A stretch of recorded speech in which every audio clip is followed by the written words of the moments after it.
You walk into the narrow streets of 16th century Istanbul, where the scent of roasted beans drifts from open doorways. The air is sharp, smoky, and strangely magnetic. Somewhere, laughter curls into the night.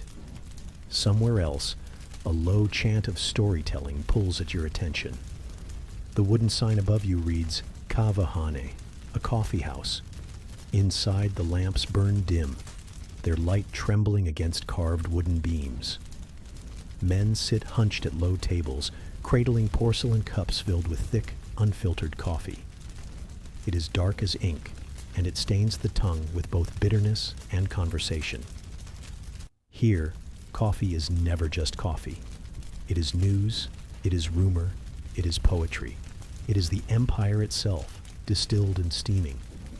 Every sip is a step into someone else's story.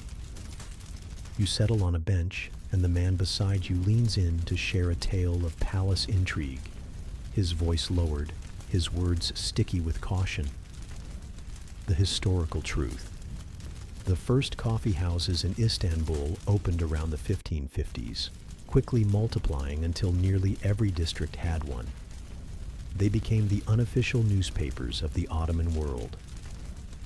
Whatever the palace decided not to announce, the coffee house announced anyway, through whispers and exaggerations. And one strange detail. Some travelers swore the gossip grew so constant that parrots learned to mimic it, shouting political rumors like feathered town criers. Historians still debate whether this was true or just a joke repeated too often. Still, you can almost hear the squawk of a bird echoing across the room. Taxes are rising. The first sip burns your tongue. It is thick, almost muddy, brewed without filter, heavy enough to leave a ring at the bottom of the cup. Around you, men murmur over the bitter taste, yet no one refuses it. Coffee sharpens the mind, and here, minds sharpen each other. Merchants talk of ships in the Golden Horn. A soldier boasts of battles far away. A poet recites verses that are either profound or nonsense. No one can quite decide. The room buzzes like a hive, every sentence carrying both truth and embellishment. The historical fact: Sultan Murad IV feared this buzzing hive. In the 1620s and 30s, he banned coffee houses outright, convinced that the chatter inside them threatened his authority. He even disguised himself at night, walking through the streets to catch men sipping forbidden cups. Imagine an emperor, ruler of millions, peering through doorways just to stop someone from drinking coffee. Your obscure tidbit. In many coffee houses, shadow puppet shows called caravans flickered against white cloth. The puppets mocked politics, officials, and even the sultan himself, though always under the excuse of comedy. Historians still debate whether these were harmless jokes or veiled criticism. Either way, laughter became the safest way to share dangerous truths. The smoke thickens, curling into the beams. The lamps sputter, the cups clink, and you feel the rhythm of history itself. Slow, bitter, addictive. Coffee, rumor, and risk poured together into one restless cup. The street outside the coffee house is quieter now, though the hum within refuses to fade. You stay seated, listening as the rhythm of voices grows steady, almost hypnotic. A merchant at the far table leans forward, his voice tight, as he speaks of caravans from Persia, bringing not just silk, but newer beans, darker and stronger. Another man interrupts to swear he has seen the future of the empire written in the coffee grounds at the bottom of his cup. The room bursts into laughter, though a few look thoughtful, because superstition has a way of slipping through cracks, even when dressed as humor. Here is your firm detail. Coffee houses were often described as schools without teachers. Men who could not read learned of world events through spoken word, while literate men read aloud from letters, poems, and proclamations. Ideas spread here faster than official decrees. The empire, unknowingly, brewed not just coffee but also a public voice. And your stranger piece. Some coffee houses, especially in provincial towns, were rumored to serve not just coffee but ink. Patrons dipped their cups into small pots and scribbled poems or petitions on scraps of paper between sips. Historians still debate whether this practice was widespread or merely the invention of one excitable traveler. Yet the image lingers, men drinking words and writing them back out again. The benches creak as new arrivals push in. Their faces are red from the cold night air, their eyes alive with hunger for warmth and talk. The door swings shut behind them, shutting out the chill, trapping inside a heavier warmth. The mingled breath of 50 men, the smoke of lamps, the restless thrum of news. You realize this is not just a room, it is an artery. Through it, the empire's blood circulates. By the corner wall, an old man clears his throat. The room stills slightly, as though everyone knows his voice matters. He speaks of the Sultan's court. What was said, what was whispered, what might never be spoken aloud. His words arrive like embers, glowing, fragile, dangerous. No one interrupts him. This is your steady fact. Political gossip in coffee houses sometimes traveled so far and so fast that foreign ambassadors reported it back to their own courts. Diplomats trusted the chatter of smoky rooms more than official announcements. The empire's secrets leaked out over cups of bitter brew. The curious note, in some places shoes were left at the door before entering, so that the clatter of sandals would not disturb the flow of conversation. Rows of footwear lined the entrance, mismatched and dusty, silent witnesses to the restless talk inside. Historians still debate whether this was a universal custom or just a few fastidious neighborhoods. Still, the sight must have been odd. A mountain of shoes outside, while inside, men walked barefoot through currents of rumor. The old man's tale grows heavier. He mutters about taxes, about palace favorites, about decisions made in secret halls. A hush falls, broken only by the hiss of boiling coffee on the hearth. You glance at the faces around you, some nodding, some frowning, some darting their eyes toward the door as if expecting soldiers to burst through. But no soldiers come. Instead, the conversation rises again, faster now, richer, like foam gathering atop a pot. This is how history tastes here, bitter, thick, restless, alive. Every sip leaves grounds at the bottom, and in those muddy swirls, men search for meaning. In the narrow lanes of Istanbul, where the call to prayer echoed between minarets, news did not travel through official scrolls or polished decrees alone. Instead, it passed through lips, stained faintly with the bitterness of dark coffee. Coffee houses, in many ways, were less about the drink than the talk that accompanied it. The men who lingered there became brokers of rumor, collectors of whispered secrets, and merchants of the spoken word. If a merchant from Damascus brought stories of rebellion along the caravan routes, by dusk it was already being retold with embellishments in a crowded room off the Golden Horn. If a sailor from Alexandria swore that European ships had been sighted circling suspiciously near Ottoman waters, the coffee drinkers would tilt their cups, weighing the risk of invasion with each sip. Coffee houses did not just sell refreshment, they sold participation in the great network of Ottoman gossip, where every man became both a consumer and a distributor. And the empire itself, vast, stretching from North Africa to the Balkans, was so large that no single decree could carry authority unless it was whispered into thousands of cups. This was a state built on bureaucracy, yes, but also on oral transmission. The Sultan may have issued the command, but the coffeehouse gave it legs. Without such places, the empire might have moved slower, half blinded in its own size. What gave the gossip its power was not its accuracy, but its immediacy. One could never be sure if a tale was true, but one could be sure that it was already halfway across the city before morning. That was the peculiar currency of these places. Hot liquid, hotter words, and those who learned to listen carefully could almost hear the empire breathing through them.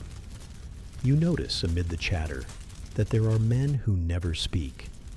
They sit with their cups, letting the steam curl into their faces, eyes lowered just enough to suggest indifference. But of course, they are not indifferent at all. They are listening, always listening. Every empire needs ears, and the Ottoman one was no exception. Officials, sometimes in disguise, sometimes openly present, would slip into coffeehouses to monitor what was being said.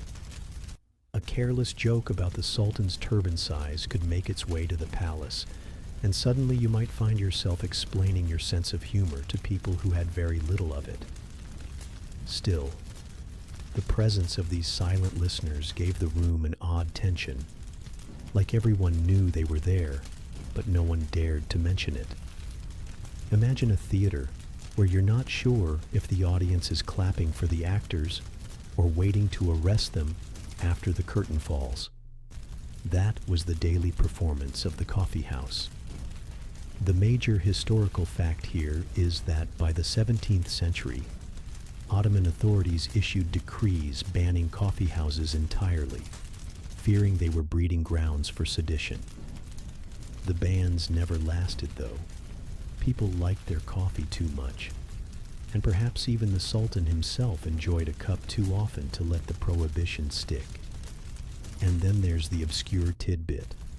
Some coffeehouses employed professional eavesdroppers who pretended to be ordinary customers but were paid to repeat back what they heard. Their ears were currency, their silence negotiable. You might even wonder if the man beside you, stirring his coffee too slowly, is one of them. Historians still debate whether these silent listeners were genuinely effective at curbing unrest, or whether they simply made people more creative at disguising their complaints. After all, whispering in metaphors is practically an Ottoman art form. So you sit with your own cup, feeling the air around you tighten as voices drop when certain subjects are touched.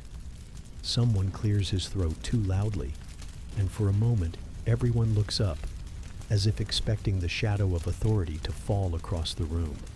But then the clatter of cups resumes, and so does the flow of news, slipping under the watchful silence like water finding cracks in a stone wall. The thing about news in a coffeehouse is that it never stays in one place. You sip, you listen, you nod politely, and then you carry the story with you when you leave. The cobbled street outside becomes a channel, each narrow alley a branch of the river of rumor. You pass a merchant selling figs, and without meaning to, you tell him what you overheard inside. By the time the figs are weighed, the tale is already wandering toward another ear. Ottoman coffeehouses were not just gathering spots. They were crossroads. Caravan travelers, sailors, poets, and wandering mystics all passed through them, carrying their own bundles of stories. A sailor fresh from Alexandria might tell of storms and strange spices, while a poet from Bursa might recite a half-remembered verse about lost love, and both would somehow be folded into the fabric of neighborhood gossip. It was a marketplace of voices, and the currency was attention. The major historical fact here is that many coffeehouses became so influential that they were nicknamed schools of the public. People who could not read learned of politics, wars, and palace intrigues just by sitting on a bench and listening. In a way, the empire's daily newspaper was poured, not printed. Black, steaming, and slightly bitter.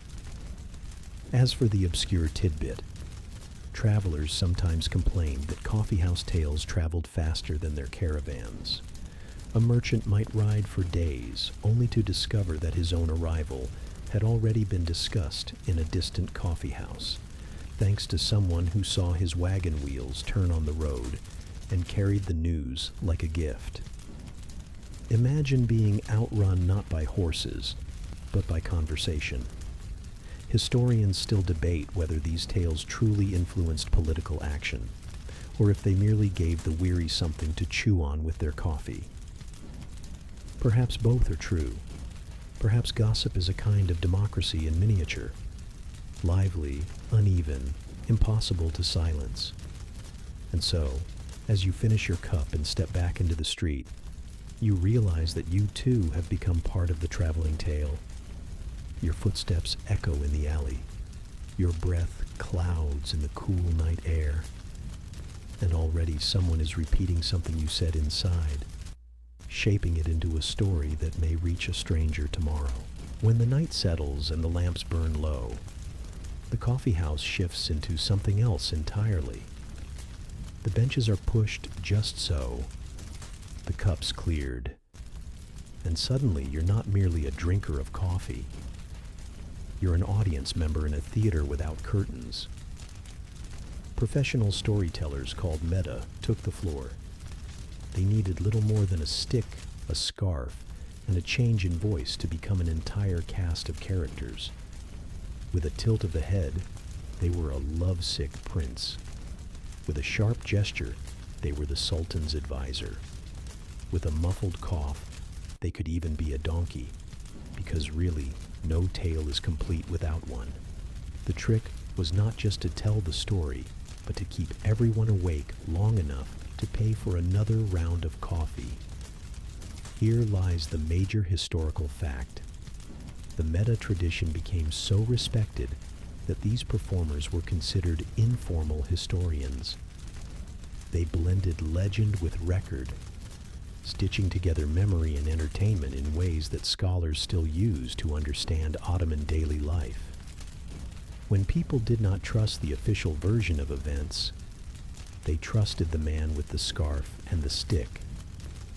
The obscure tidbit, a meta was expected to mimic not just people but entire accents, mannerisms, and sometimes even animals. Imagine sitting in a dim room and suddenly hearing a surprisingly accurate impression of your neighbor's goat. It was both unsettling and weirdly delightful. Historians still debate whether these storytellers shaped public opinion more than the scribes and scholars of the court. Some argue they swayed the crowd in ways the palace could not, while others think their tales were simply a release valve, a way for people to sigh and laugh in a world that often gave them little control. You lean back, listening to the rise and fall of the voice, the rustle of the scarf as it changes hands, the low chuckle of the audience as the donkey's bray interrupts a nobleman's speech. The room smells of smoke and cardamom, and for a brief moment you are carried entirely out of yourself, into the stage, into the tale, into the safe, drowsy rhythm of words meant to last far longer than the coffee cooling in your cup. You might think the coffee itself is secondary, that the chatter, the gossip, the performances are the true heartbeat of the coffeehouse. But sit still for a moment and watch how the cup is handled. You'll see it isn't just a drink, it's a ritual. The beans arrive roasted dark, cracked open like secrets. They're ground by hand, mixed with water, and boiled in small copper pots called sezve. There is no rushing this process. If you try, the brew scalds, and the foam that should crown the cup collapses in defeat. The careful preparation becomes a performance of its own, one part patience, one part pride. The major historical fact is that Ottoman coffee preparation became so standardized it influenced much of the Mediterranean and beyond. Today, what many call Turkish coffee still follows nearly the same method: slow heating, unfiltered grounds, and a foam so delicate it's considered a mark of skill. Now, for the obscure tidbit, fortune-telling from coffee grounds, called tasseography, was born in these very cups. Once you drained the last drop, you'd flip the cup, let the ground settle, and someone, maybe the owner, maybe a friend, would read shapes in the residue. A swirl of mud might be read as wealth, a crooked line as travel, a blotch as an unexpected visitor. It was part prediction, part entertainment, and part clever excuse to order another cup so you could try again. Historians still debate whether this practice was considered harmless fun or whether it held genuine sway over decisions. After all, if your fortune said you'd meet a tall stranger, maybe you looked twice at the merchant's apprentice who happened to walk by. So you sit with your own cup, its rim warm against your hand, the liquid thick and earthy. You notice the way people linger after drinking, gazing at the patterns, debating their meanings. The room falls quiet, not because there is nothing left to say, but because everyone is waiting for the grounds to whisper something back. And in that hush, the coffee house feels less like a place of chatter and more like a temple, one where the gods speak in stains and shadows at the bottom of porcelain cups. You cannot sip for long before the shadow of the empire stretches across the table. The Ottoman state, ever watchful, was both suspicious and oddly dependent on these smoky little rooms. Coffee houses were places where ideas brewed as quickly as the dark liquid in copper pots, and the palace understood that a single careless phrase could ripple outward, unsettling more than just the foam on a cup. The major historical fact: sultans occasionally banned coffee houses outright. Murad IV, for example, in the 17th century, declared coffee itself forbidden. He patrolled the streets in disguise, seeking out lawbreakers who dared to raise a cup. Yet, despite such harsh decrees, the coffee houses never truly died. They closed, they reopened, they shifted in location and in style, like stubborn weeds pushing up through cracks in stone. Here comes the obscure tidbit. Some bans were so specific they outlawed not coffee itself, but the tools of its making: roasters, grinders, the copper pots. Imagine being told you can keep the coffee beans, but only if you promise not to cook them. It's a little like banning bicycles while leaving the wheels on every doorstep. Historians still debate whether these prohibitions were genuinely about morality, coffee being labeled a drug, a temptation, or whether they were political moves to silence gatherings where satire and dissent were served alongside strong brews. The truth, as always, is likely a muddled blend of both. You picture the nervous patrons during such bans, sneaking sips in back rooms, disguising the smell of roasted beans under stronger scents. Perhaps they told themselves it was only for the flavor, but you can imagine the thrill of defiance in every swallow. After all, what tastes better than something forbidden?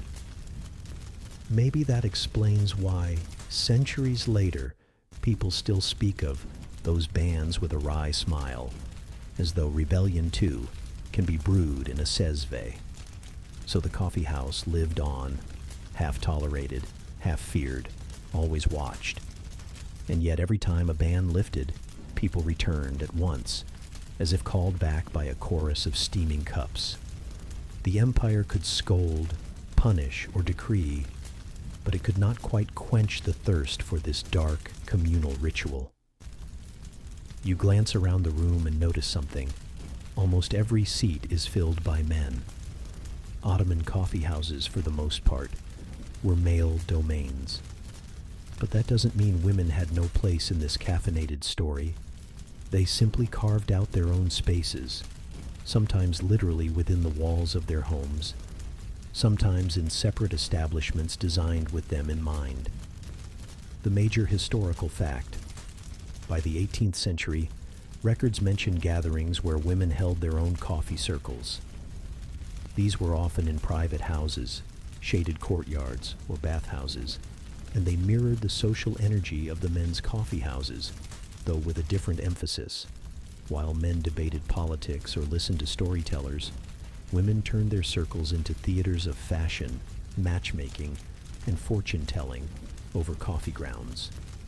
Now for the obscure tidbit. Some wealthy households had coffee slaves, individuals trained specifically to prepare and serve coffee with the proper ritual. In certain cases, brides were judged on their coffee-making skills, and suitors might even test a young woman's brewing ability before agreeing to marriage. Picture the nerves, your future hanging not on your conversation, but on whether your foam holds steady in the cup. Historians still debate whether women's absence from public coffee houses was absolute, or if some slipped in under cover of anonymity. Travel accounts suggest both. Some describe strictly male spaces. Others whisper of women who entered veiled, observed quietly, and left before too much attention gathered. So the story of women in coffee is less about exclusion and more about adaptation. They brewed at home. They carried beans as prized dowries. They mastered the art of tasseography. And in their own rooms, surrounded by laughter, embroidery, and whispered fortunes, they created a parallel world where the cup held as much weight as in the smoky rooms of men. As you sip, you realize the story of Ottoman coffeehouses is not only about the people who filled them, but also about those who reimagined them elsewhere, turning each pot of boiling water and ground beans into a claim of belonging, of agency, of community. You notice that the hum of conversation slows as a man at the corner table clears his throat. He begins to recite a poem, each word curling and folding into the next, like smoke rising from the sesve. In the coffee house, poetry is more than art. It is a way to comment, to critique, to make sense of the world without ever saying a word too plainly. The major historical fact: Ottoman poets frequently gathered in coffee houses to share verses and improvisations.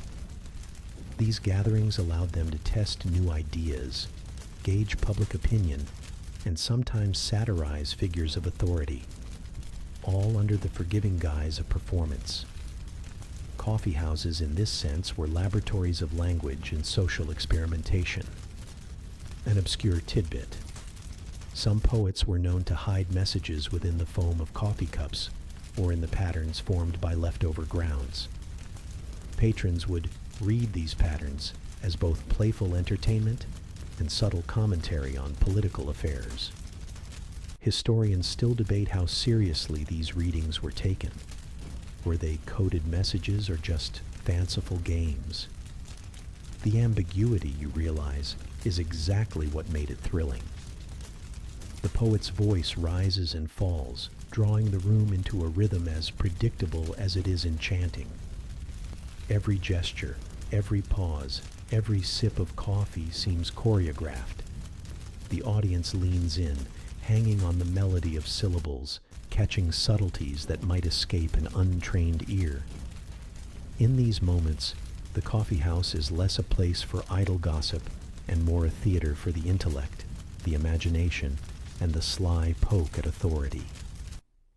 You sip again, tasting the bitter warmth, feeling the way caffeine and art combine to sharpen the mind while softening the senses.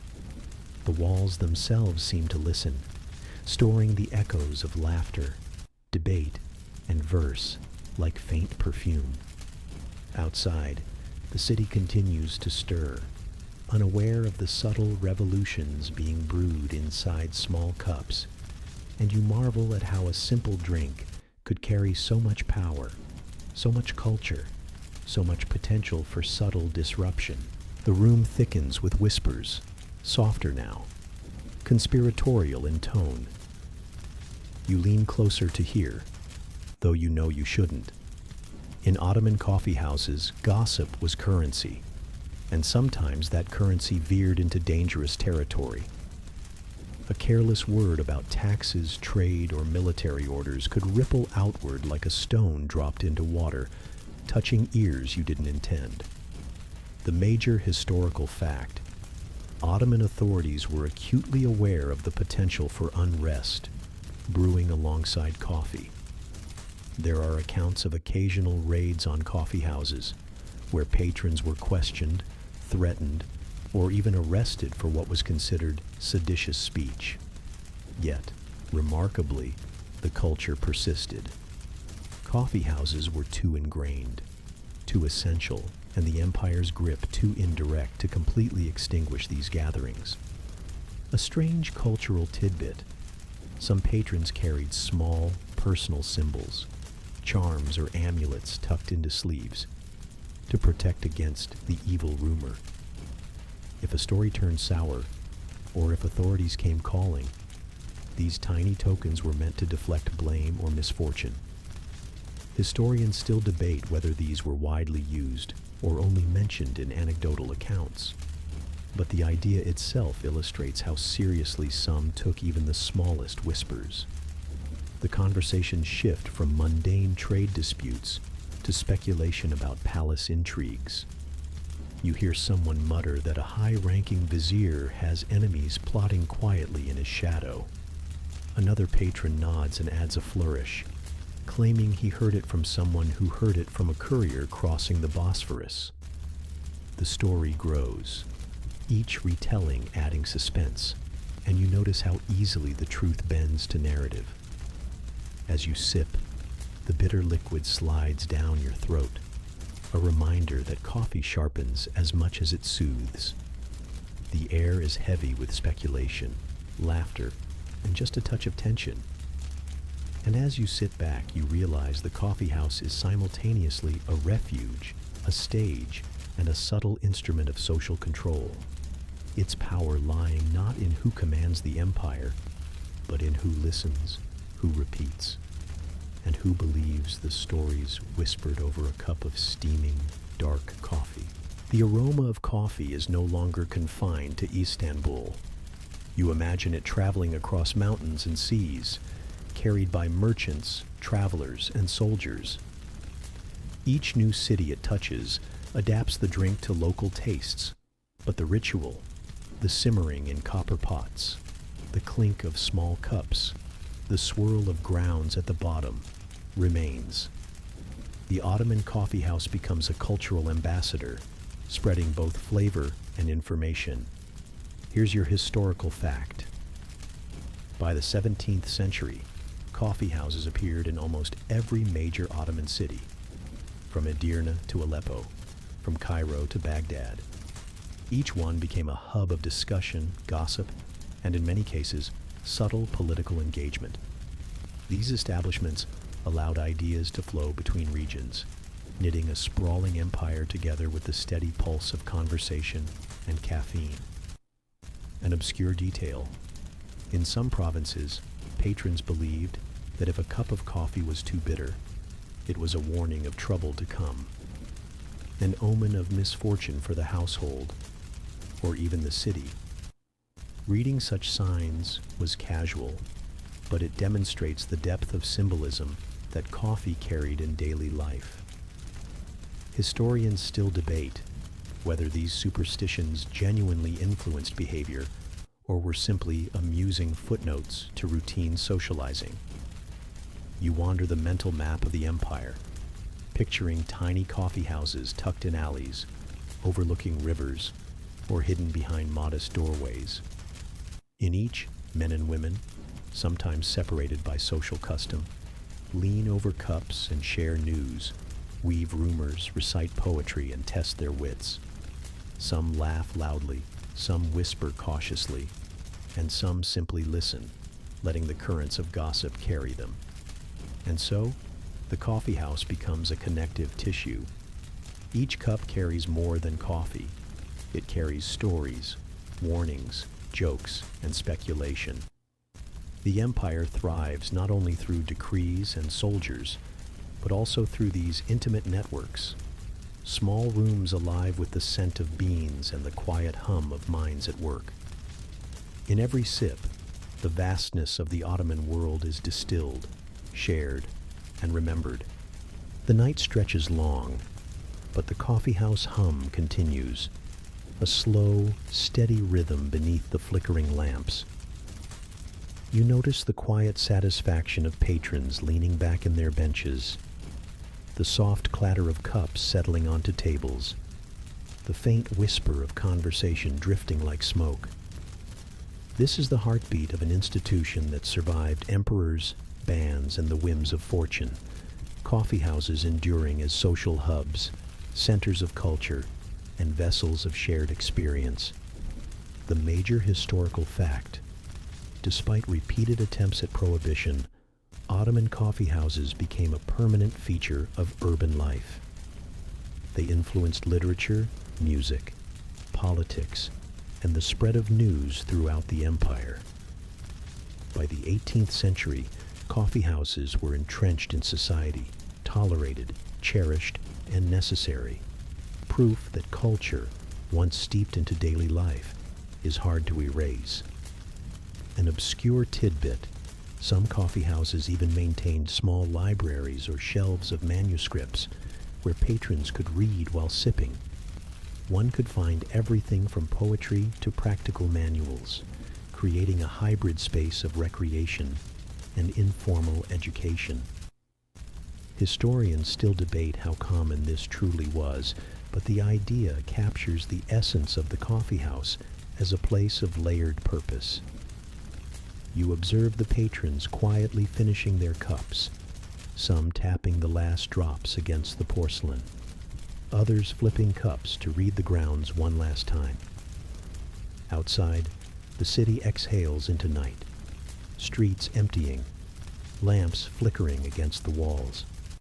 You feel the slow pull of sleep, carried gently by the rhythm of conversation, the warmth of roasted beans, and the centuries of ritual embedded in the walls.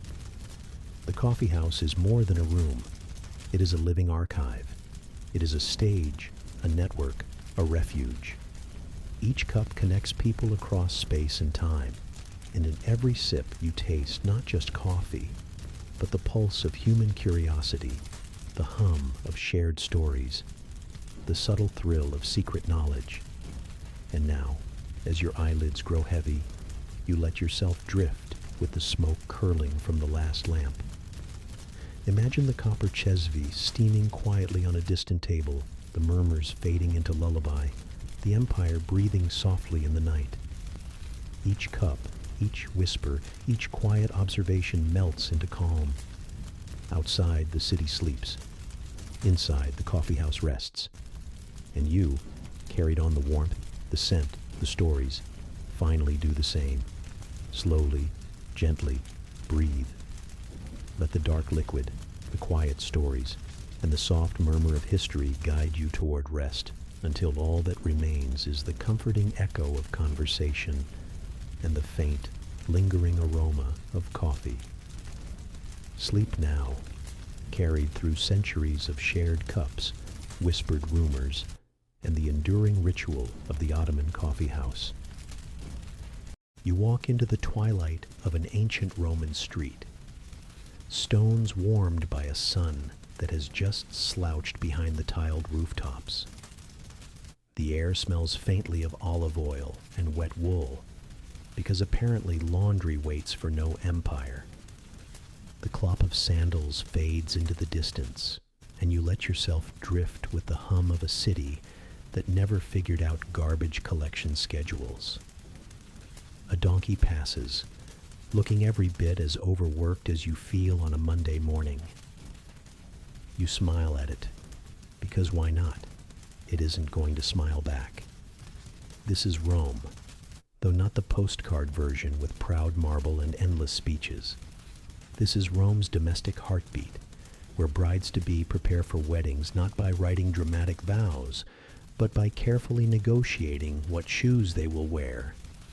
Yes, shoes. Apparently, true love may last forever, but leather soles wear down fast. Tonight's tale is about the peculiar, the ordinary, and the quietly charming detail that brides often borrowed their footwear, shoes considered lucky or fertile, passed along like some sacred hand-me-down. You probably won't make it through this day. But if you do, at least you'll know why Roman brides occasionally wore someone else's sandals. Before we go too deep, let me whisper gently in your ear. Like and subscribe if you'd like more tales told at the pace of drying paint. And please, comment where you're listening from and what time it is there. Someone in the comments will be awake at 3 a.m. and they'll appreciate knowing they aren't alone. Now let's ease into tonight's journey. You step inside a modest domus, the kind where the courtyard smells faintly of crushed laurel and smoky lamps. The bride's family huddles around, whispering superstitions. A cousin points at a pair of shoes resting on a low stool. Scuffed, ordinary sandals, but guarded as though they're crown jewels. These belong to a happily married woman, and the bride hopes that by slipping them on, she can absorb some of that happiness. Historians still debate whether the custom was about fertility, about fortune, or simply about not wanting to buy new footwear before a big day. One major fact stands here. Roman brides often wore a tunica recta, a carefully woven garment tied with a special knot called the knot of Hercules. You tug the cord and laugh softly to yourself, because nothing says everlasting devotion like a wrestling god's knot holding your waist together. And then there's the obscure detail. At times, a bride's hair would be parted with a spear. Yes, a spear, believed to bring strength and drive away bad luck. Imagine standing in a wedding salon today and being asked, would you like the comb or the infantry-issue javelin? As you lean against the courtyard wall, the lamps flicker, shadows stretching like lazy cats. The family murmurs about omens, about household gods, about whether the chickens they sacrificed earlier were really pointing toward good fortune. You don't need to weigh in. Your role is simply to listen, absorb, and drift. And if your eyelids droop while the sandals are polished yet again, well, that's entirely appropriate. The next morning rises slowly, a pale gold sun spilling into alleyways cluttered with amphorae. You walk down the street again, remembering the donkey you saw earlier. It's still there, chewing the same patch of wilted grass, a living callback to yesterday's laziness. Around you, Rome stretches awake. Vendors call half-heartedly, children chase each other, and somewhere, a man is loudly complaining about taxes. Some things never change. You arrive at the bride's threshold, where preparations are buzzing like a hive. Her shoes, the borrowed pair, rest neatly beside the door, awaiting their ceremonial debut.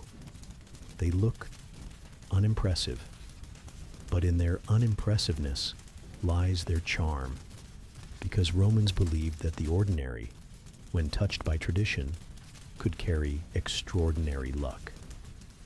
Think of it as the ancient equivalent of using your grandmother's casserole dish, because the lasagna always tastes better in this one. A major fact comes to light. Roman weddings were not church-bound affairs, but deeply social contracts, ceremonies often held at home or in semi-public courtyards. You watch as the family sets up garlands, sprinkles grain, and ties threads of wool across the doorway. The wool represents domesticity, industry, and patience. You sigh softly, qualities rarely listed on dating apps. And here's the obscure tidbit. The bride will be carried over the threshold, but not out of romance. It's because Romans feared that if she tripped, it would be a disastrous omen. Carrying her was simply a safety measure dressed up in superstition. A lovely reminder that sometimes traditions are just clever ways of avoiding clumsiness. Of course, historians still debate whether brides borrowed shoes only from women who had children, or if marriage itself was considered enough to make footwear lucky. No one can quite agree. You imagine a group of toga-clad scholars frowning seriously at a sandal, as though the leather might reveal its secrets. Inside, the bride hums nervously while a maid fusses with her veil, a bright flame-colored cloth called the flammeum. It glows in the sunlight, dramatic and slightly impractical, as though she's wearing a bonfire on her head.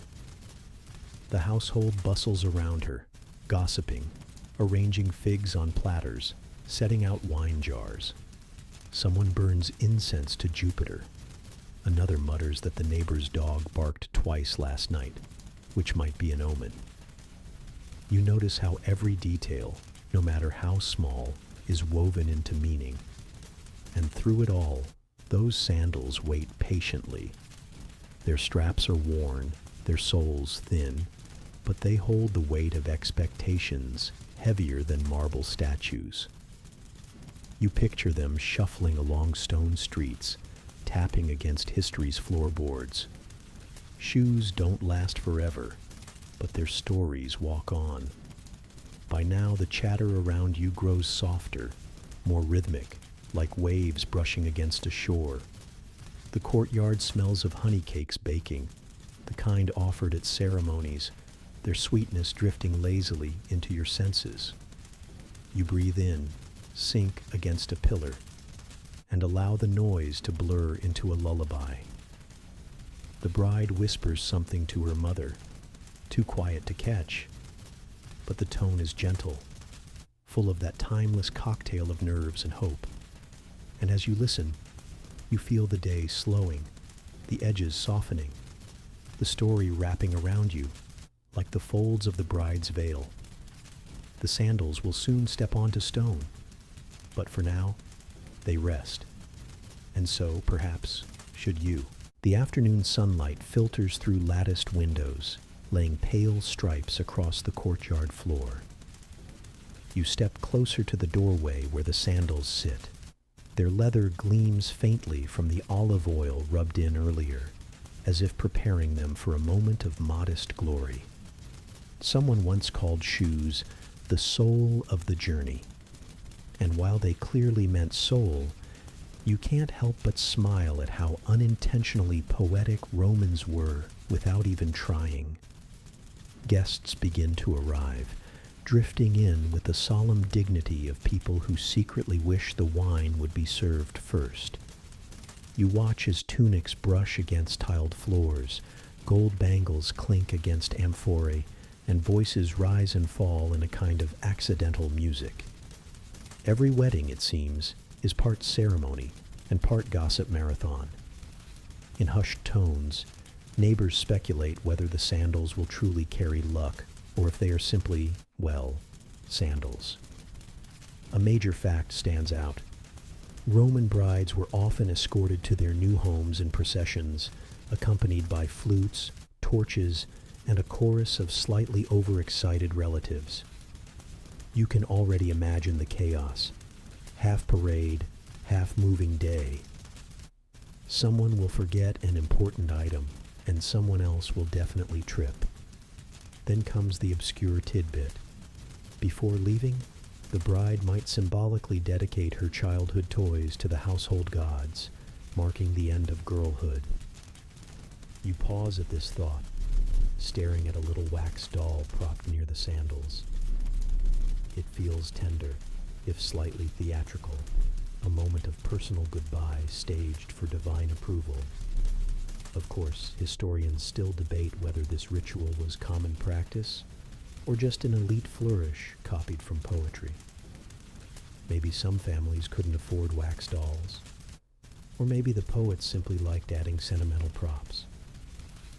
Either way, you stand there imagining a child's toy, heavy with meaning, resting beside shoes that were never truly hers. The bride finally appears, her flammeum veil glowing in the late sunlight, her eyes hidden yet sparkling behind fabric. She moves slowly, each step careful, as if conscious of carrying more than herself. Around her, laughter and murmurs fill the air, the sound almost like bees in summer, restless, alive, yet somehow soothing if you don't focus too hard. The sandals are slipped on. The straps creak softly as they wrap her feet, the leather adapting to new arches. In this moment, you realize the sandals are both entirely ordinary and impossibly important. It's not the shoes themselves, but the hope stitched into them. Hope that happiness and children, wealth and stability might follow her footsteps. You let the thought drift through your mind, then let it go, like a feather on a breeze. Nearby, a group of children chase each other with sticks, laughing too loudly for such a sacred moment. An elder clears his throat in disapproval, though he smiles a second later. You think about how many weddings have been accompanied by small chaos, how even sacred rituals coexist with children who just want to run. Perhaps that's the real charm of history, not the polished marble, but the little interruptions. The sandals shuffle forward, the crowd leans in, and you feel yourself lean with them, as though following each step matters, which, in this small Roman courtyard, it somehow does. Evening approaches, the light melting into a warm, honey-colored haze. Torches are lit along the street, their flames wobbling in the mild breeze. You stand at the doorway as the bride prepares to leave her family's home. The sandals scuff lightly against the threshold, their sound nearly drowned by flutes beginning their soft, lilting song. Here comes a major fact. Roman brides weren't just dressed in symbolic clothing. They were accompanied by 3 boys, each with both parents still alive. These boys carried torches and guided her steps, embodying continuity, life, and luck. You watch them now, fidgeting with nervous energy, trying to look serious while suppressing giggles. An obscure tidbit surfaces. One of the bride's attendants sometimes carried a special basket of wool and spindles, symbolizing her domestic duties to come. Essentially, the Romans said, "Congratulations on your wedding. Here's a lifetime subscription to housework." You exhale softly, amused at how predictable humanity can be.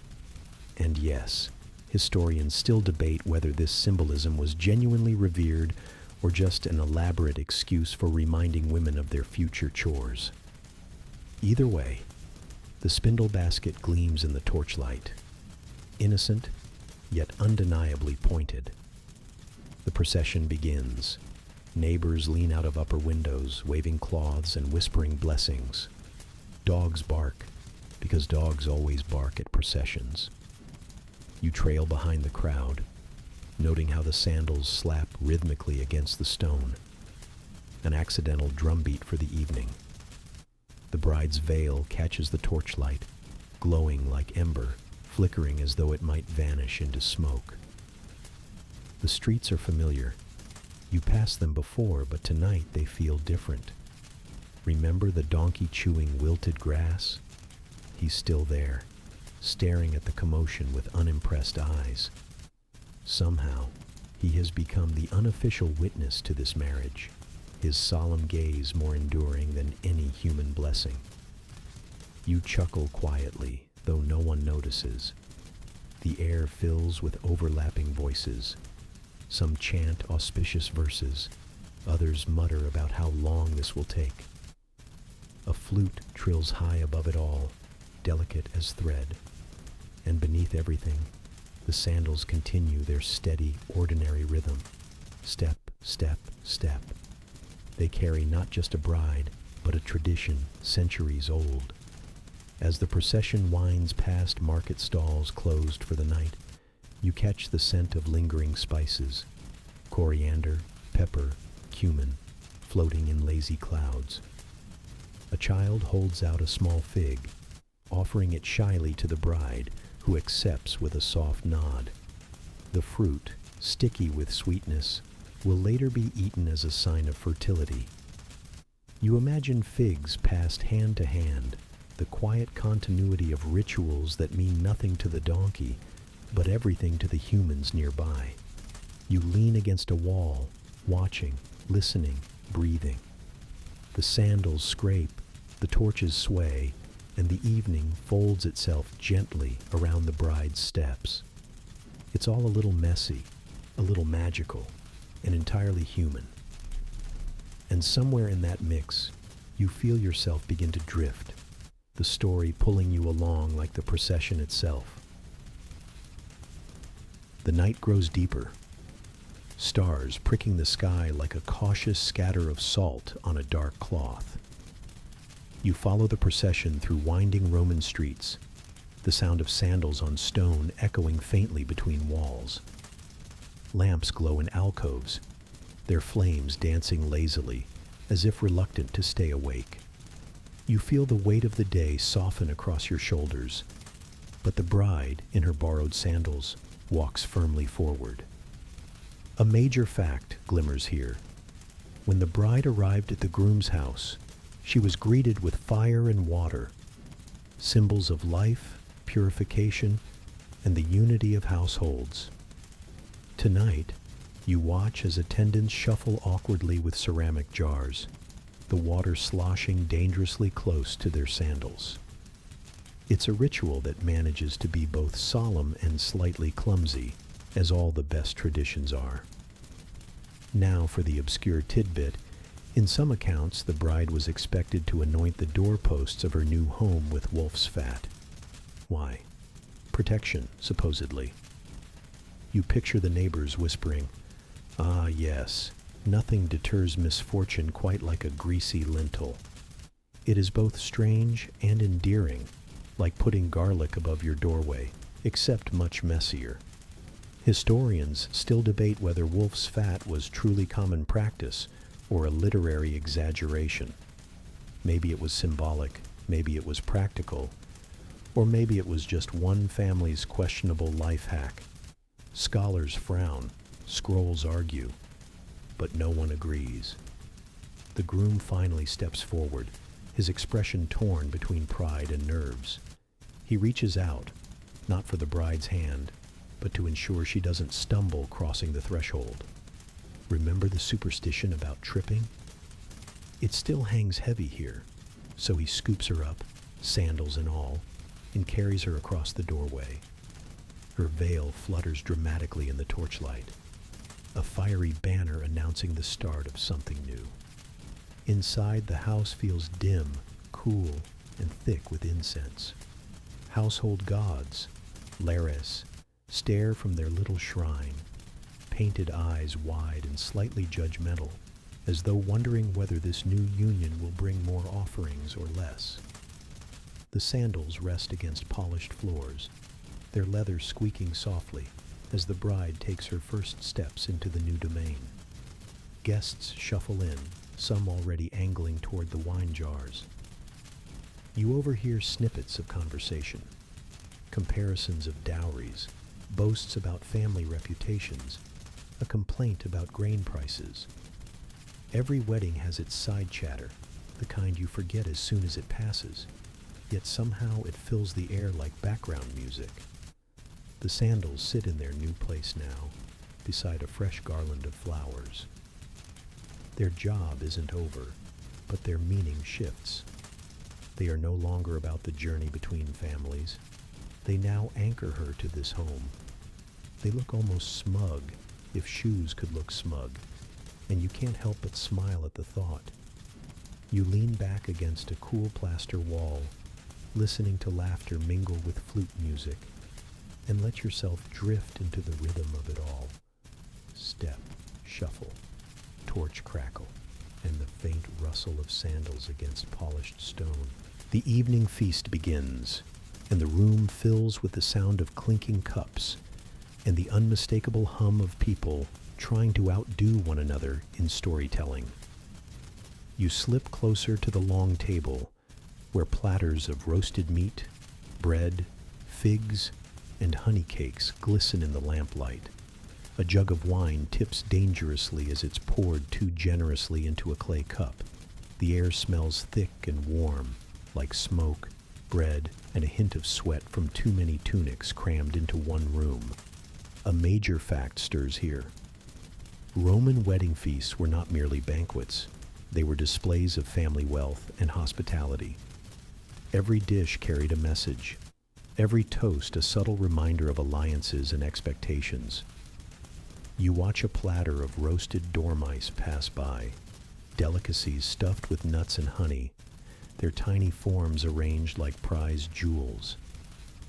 You wonder if anyone truly enjoyed eating them, or if it was just about showing off. And here's an obscure tidbit. The bride herself was expected to bake a special spelt cake, the farium libum, which would be offered to the gods as part of the ceremony. Imagine being told on your wedding day, "By the way, you also need to provide dessert."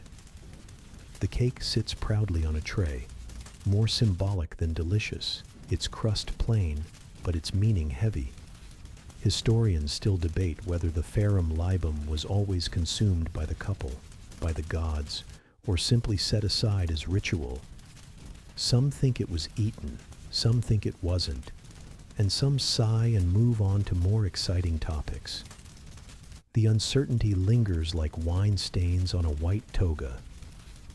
As the bride sits at the feast, her sandals tucked beneath her chair, you notice how she keeps touching them lightly, as though grounding herself.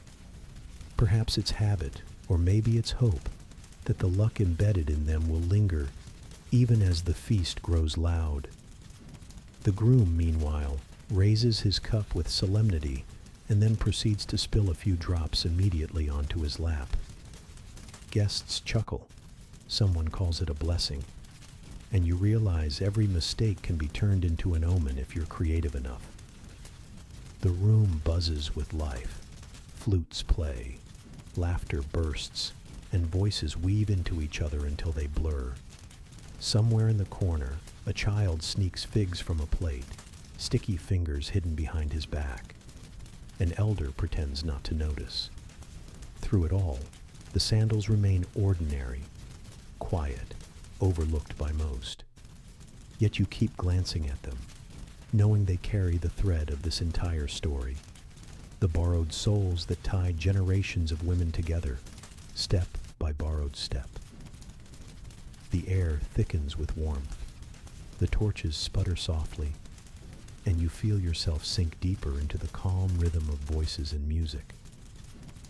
The sandals wait patiently beneath the table, as if understanding that in their silence, they hold more history than the feast above them. The feast lingers late into the night, and you find yourself lulled by the rhythm of clinking cups and the lazy drone of flutes. Outside, the torches gutter, their smoke curling upward in tired spirals. You step away from the crowded hall for a moment, letting the cool Roman night air wash across your face. From here, the laughter indoors feels muffled, softened into a background hum, like distant waves. A major fact comes forward in the quiet. Roman marriage was a contract, but also a performance. Legal words were spoken, dowries documented, alliances cemented. Yet here, at this household's doorway, it all feels less like paperwork and more like poetry. The sandals, waiting by the bride's seat, bear silent witness to a contract older than any wax tablet. Now for an obscure tidbit. Some Romans believed that saying the bride's name aloud during the ceremony invited bad luck. So instead of her name, they used careful circumlocution, referring to her simply as the bride. You imagine modern weddings trying this. Do you, the bride, take this guy? It would make introductions afterward delightfully awkward. Historians still debate how universal this avoidance was, or whether it was more of a poetic flourish. Maybe only certain regions followed it, or maybe poets exaggerated the mystery of silence. Either way, the bride sits serenely, unnamed, glowing beneath her veil. Inside again, the sandals remain faithfully at her feet. They've carried her across thresholds, down streets, through music and torchlight. Now they rest as her veil is gently lifted, revealing her face to guests and gods alike. Her smile is small, perhaps nervous, but it stretches just enough to calm the room. The groom offers her a fig, sticky with honey, and she accepts, biting gently. The sweetness lingers in the air, a reminder that fertility and abundance mattered as much as affection. You watch the sandals beneath the table, straps loosened slightly, their work not finished but paused. Guests cheer softly, voices blending into a chant that rises and falls like waves. The room smells of roasted grain, honey, and warm bodies pressed too close together. It's both celebratory and a little exhausting. You lean back, eyelids heavy, the sandals swaying in your vision, as though even they are drowsy from all the rituals. Step by step, Rome weaves meaning into the simplest objects. Tonight, it is leather. Tomorrow, perhaps a spindle. And in the spaces between, you feel yourself drifting into that same weave, stitched into quiet, ordinary history. Dawn edges across the sky, faint streaks of pale gold slipping into the courtyard. The city stirs slowly, voices carrying faintly from market streets. You walk again across the paving stones, remembering how you first saw these same streets in twilight. Now they glow softly, warmed by a different light. The sandals wait by the bedchamber, tucked neatly aside, their straps still marked by yesterday's journey. A major fact opens the morning. The bride's first act in her new home was often to light the household hearth, symbolizing her role as caretaker and unifier. You watch her strike flint, coaxing flame into dry twigs, the hearth glowing gently as smoke curls upward. In that moment, she becomes the quiet center of the home, and the obscure tidbit. Some brides whispered small invocations to obscure fertility spirits, tiny domestic deities so minor they barely survived in records. One of them, Rumina, was believed to watch over breastfeeding. Another, Kunina, guarded cradles. It seems every corner of Roman life had its god, even if they were the divine equivalent of background characters. Historians still debate whether ordinary families truly invoked these minor gods daily, or if they were more like comforting names scribbled in prayers. Perhaps the sandals too belonged in that liminal space, ordinary, yet whispered about. The bride's veil now lies folded beside the sandals, its flame-colored fabric faded in the morning sun. She kneels at the hearth, adjusting logs, her movements deliberate, calm. Around her the household bustles quietly, servants sweeping, relatives preparing breakfast, a child chasing a chicken that stubbornly refuses capture. Life resumes, even on the morning after vows. You notice the sandals again. Their soles carry dust from the streets, scuffs from the threshold, faint scratches from hurried steps. They seem less like borrowed luck now and more like stitched memory. The bride traces a finger along their strap absent-mindedly, as though thanking them in silence. The groom enters, bleary-eyed, but smiling faintly. He nods at the sandals, mutters something about fortune, and then turns to the fire as though checking it for omens. You realize that while ceremonies fade, small objects continue to hold weight. The sandals may soon return to their original owner, or perhaps remain here as a keepsake. Either way, they've walked her into history. Outside, the donkey is still at his post, chewing the eternal grass of Rome. His patience is unmatched, his judgment clear. You suspect he has seen more weddings than any historian ever will. The sandals rest in the soft hush of the new day, sunlight brushing their leather, as the house settles into the rhythm of another Roman morning. You breathe in, let your shoulders sink, and feel the calm pace of life carry you forward, like sandals stepping softly on familiar stones. Midday sunlight pours into the atrium, glinting off water in the shallow pool at its center. You walk across the tiled floor, cool beneath your sandals. If only you had borrowed a lucky pair yourself. The household is lively again, guests slowly dispersing, servants clearing away the remnants of feasting. A loaf of bread sits half-eaten on a tray, while figs, sticky and neglected, attract a hopeful fly or two. A major fact greets you here. Marriage in Rome was not always for love, but for alliances, property, and lineage. Romantic affection was welcome, but rarely the foundation. You glance toward the bride and groom, now seated together for the first time in relative quiet, their shoulders brushing awkwardly. Love may come later, or not at all.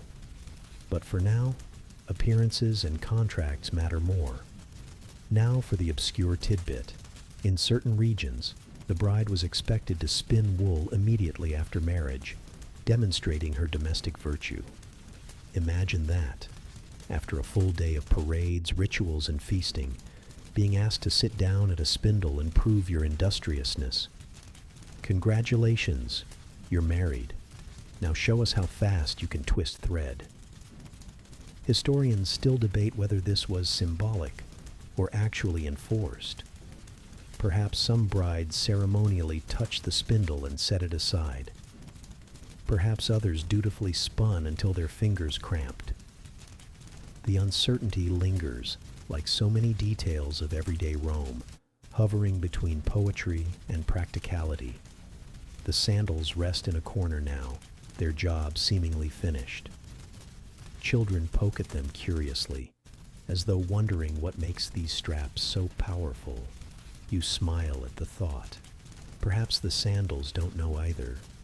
The groom rises, gesturing to the hearth.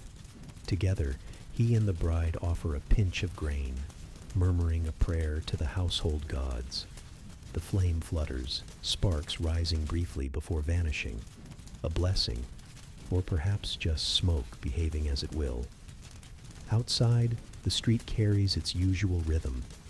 Vendors shout about olives, a woman scolds her son, and somewhere, a craftsman hammers bronze into shape. The wedding has folded neatly back into ordinary life, as though history is careful not to let any celebration linger too long. You lean against a pillar, letting the sound of the household settle around you. The sandals, quiet and unremarkable, still hum with meaning if you listen carefully. They remind you that even in the grandeur of Rome, history often tiptoes on leather soles rather than marching in triumph. Afternoon drifts lazily, shadows stretching across the courtyard tiles like spilled ink. You walk again through the house, where the bride now sits with her veil folded neatly beside her. Her sandals remain in view, carefully placed on a low stool as though awaiting judgment. Their borrowed luck has done its work, or so everyone hopes. A major fact slips in here. Roman law recognized different kinds of marriage, including cum manu, with the husband's authority, and sine manu, without it. In the first, the bride passed fully into her husband's control. In the second, she remained tied legally to her father's family. Today, whispers in the room suggest this is a sine manu marriage, less about surrender, more about partnership, or at least compromise. Now, the obscure tidbit, some sources hint that the bride might symbolically touch fire and water as she entered the house, embodying her new role in maintaining the balance of life: fire for warmth and cooking, water for cleansing and growth. You imagine her reaching out cautiously, hoping not to burn her fingers or spill on her sandals. Historians still debate whether fire and water rituals were universal or reserved for elite households. The records, fragmentary as always, leave enough space for doubt to creep in, like wind through a cracked window. The sandals sit silently, their straps frayed just slightly at the edges. You picture them being returned soon to their rightful owner, their magic intact, ready for another bride someday. Perhaps that's the real legacy. Not one wedding, but a chain of them, linked by leather straps and whispered hopes. Children dart through the courtyard again, their laughter spilling into the warm air. One nearly knocks into the stool, and an elder shouts sharply, guarding the sandals as though they are sacred relics. You smile at the scene. It seems luck is taken seriously, even when embodied by worn leather. Outside, the donkey you've seen so many times is finally gone, perhaps retired from his post, perhaps off to witness another ceremony. The street feels strangely empty without him, though you suspect he'll reappear when least expected, chewing grass and radiating judgment. The day begins to soften, the clamor of voices lowering as relatives trickle away. You breathe slowly, letting the calm settle over you. The sandals, once so active, now glow in stillness, holding the weight of memory. Step by step, they have carried not only a bride, but a piece of history. And now they wait quietly, as though teaching you that even shoes deserve a moment of rest. You wake to the soft flicker of lamplight, though you didn't remember falling asleep. The oil lamps here burn low and steady, their smoke curling toward the rafters like lazy snakes who have given up on ambition. The Roman house you've been drifting through hums with muted life. Slaves whispering in the courtyard, a dog repositioning itself with the heavy sigh of someone convinced it works harder than anyone else, and distant footsteps crunching gravel outside. The day has reached the quieter middle, when everyone eats less, talks less, and feels too full of bread to protest much of anything. Your sandals scuff against mosaic floors that are colder than you expect. One image beneath your feet catches you off guard.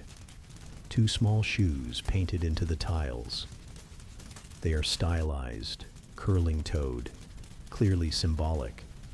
You realize in a place where symbols rule everything from love to politics, shoes could be more than protection. They could be prayers hidden underfoot. Some scholars believe the mosaic shoes signified good fortune in marriage, though others wave their hands and say, maybe they're just shoes. Historians still debate whether this was intentional or just the whim of a bored artisan.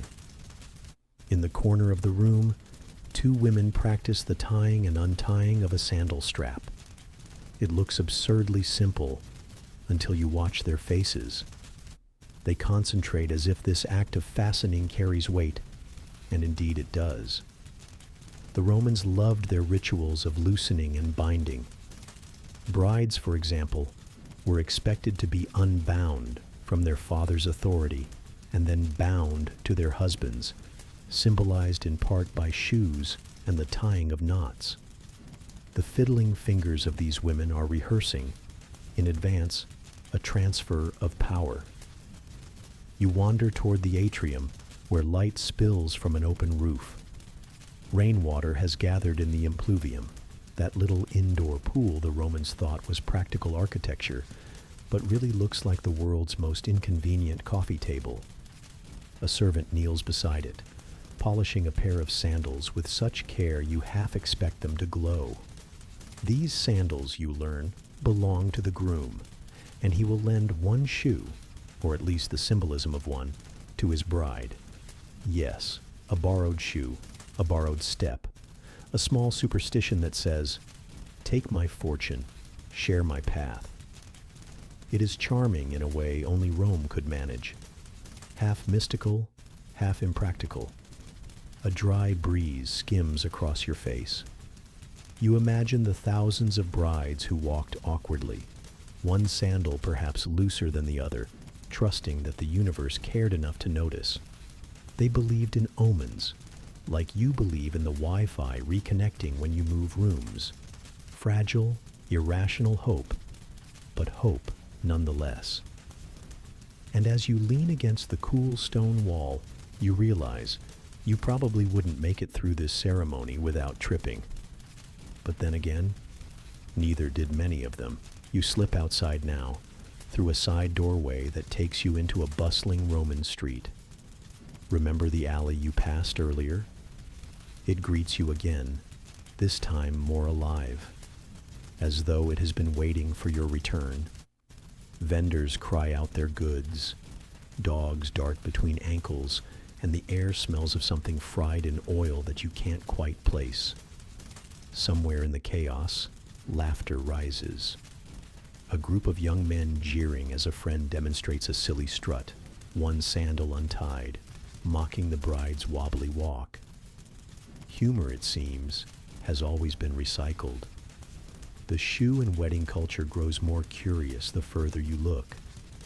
In some accounts, a Roman father would symbolically hand over his daughter's sandal to the groom, a gesture that declared, "She walks now in your household."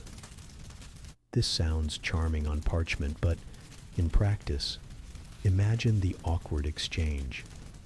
A grown man handing over a single shoe while everyone watches. If Hallmark had been around, they would have printed it on cards. Further down the street, a cobbler works diligently.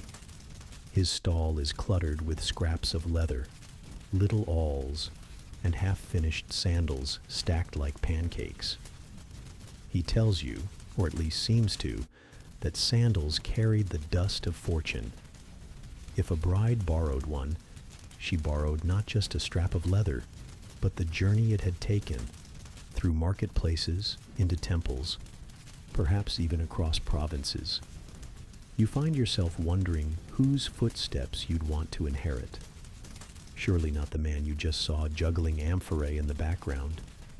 Nearby, women argue over dye colors: saffron, crimson, pale ivory. The Roman bride traditionally wore a saffron-colored veil, yet shoes could vary, often tinted with natural pigments. Imagine walking down the aisle, or the dirt street, more realistically, in shoes the color of marigolds. You wouldn't forget that image easily, and neither would anyone else. Historians still debate whether the dye signified fertility, wealth, or simply a poor laundry decision. The sun lowers, bathing everything in a honeyed glow. Shadows stretch long, and you realize that shoes are everywhere, slapping against stone, slipping into puddles, scraping dust into corners. They are unremarkable until you pause, until you let the quiet thought settle. Every step is a symbol, every borrowed shoe a promise, every worn sole a story no one bothered to record. You smile faintly. The Romans may not have invented romance, but they certainly gave it strange accessories. The evening creeps in softly now, settling over Rome with the same kind of patience as a cat deciding where to nap. You walk again through the narrow streets, your sandals clicking against the stones polished by centuries of identical footsteps. Above you, laundry dangles like lazy flags of domestic diplomacy. Somewhere, a lyre hums faintly, its tune wandering without direction, almost like the musician got bored halfway through. Tonight feels different. The city slows, voices drop, and even the donkeys chew more quietly. You find yourself drawn toward a modest villa, lit by small oil lamps.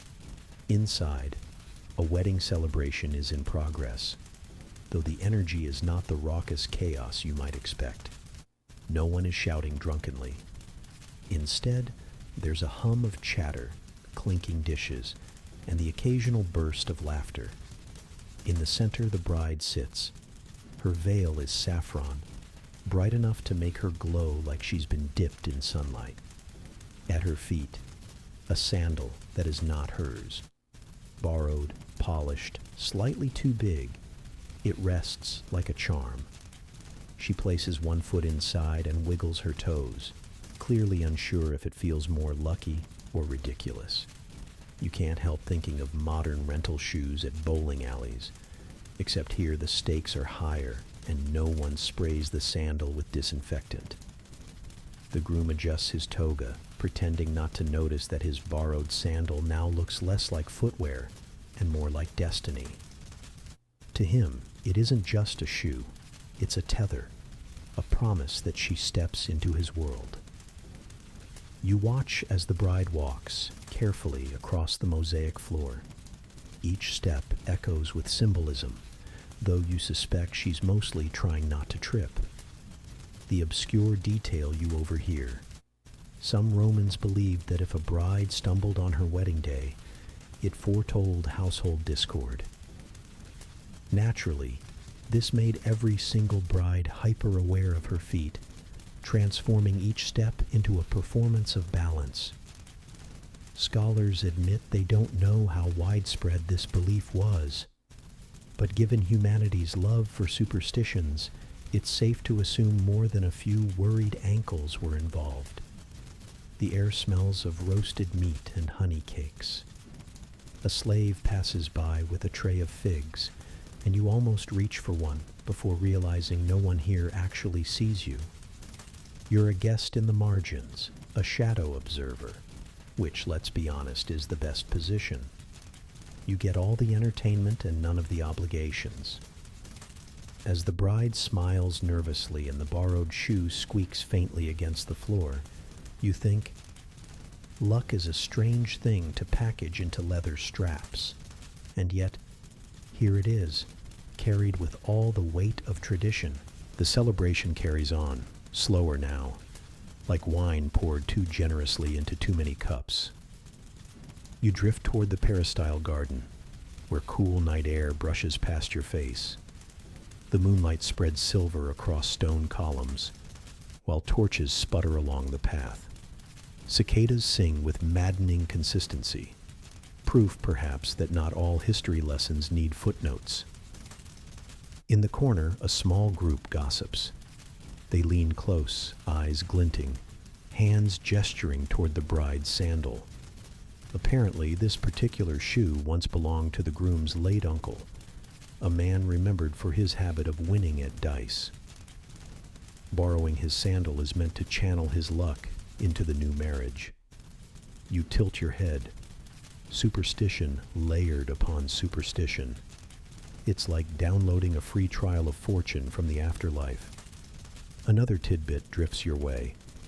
Sometimes, shoes were used not for borrowing, but for symbolic tapping.